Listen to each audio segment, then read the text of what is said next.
Praise lord.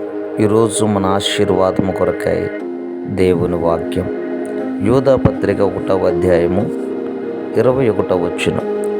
దేవుని ప్రేమలో నిలుచున్నట్లు కాచుకొని ఉండుడి.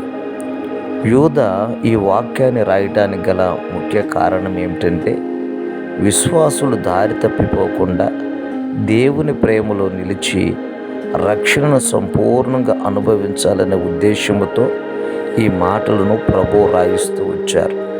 దేవుని ప్రేమలో నిలవటం అంటే అర్థమేంటి అంటే, దేవునితో నిత్యము సంబంధము కలిగి ఉండటమే. దేవునితో నిత్యము సంబంధం లేకుండా చేసేవి అనేకమైనవి లోకములో మన జీవితాల్లో ఉన్నాయి.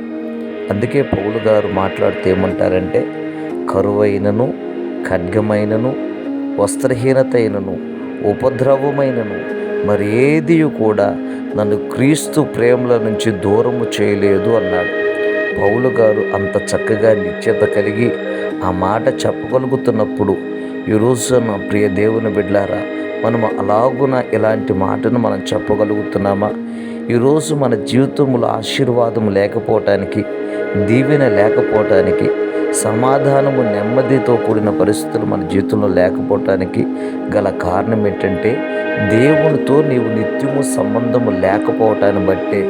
ఈరోజైనా ఈ వాక్యం వింటూ ఉండగా నీ జీవితంలో దేవునితో సంబంధం కలిగి యేసుక్రీస్తు ప్రేమలో ఏరుపారినట్లయితే నిత్యముగా నిన్ను, నీ కుటుంబాన్ని, నీ బిడ్డలను ఆయన ఆదరించి ఆయన కృప మీ పైన కుమ్మరించి వర్ధిల్లింపచేయునుగాక.